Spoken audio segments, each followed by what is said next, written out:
Hey guys, welcome to this iOS 18 guide, and here I'll detail how to fix music haptics not working on iPhone iOS 18.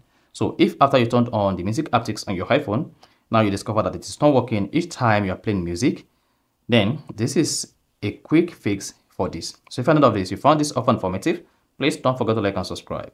Now to fix music haptics not working on iPhone iOS 18, all you just need to do is go to your iPhone settings, scroll down, click on accessibility. Then under the accessibility, go ahead and select music haptics. Then you should see this turned on.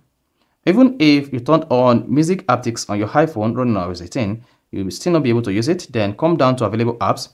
If the only application you have here is just the music app from Apple, that shows you can only enjoy the music haptics on your iPhone using the music application from Apple. So to finally fix this now, all you just need to do is come to your app screen and search for music. Then go ahead and open the music from Apple.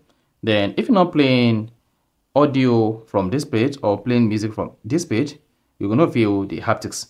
Otherwise, you'll not be able to fix the music haptics not working. So the only way you can use to fix music haptics not working on your iPhone iOS 18 is to use the music app from Apple. That is, the music application is only app that currently support the music haptics on your device. So if you found this offer informative, please don't forget to like and subscribe.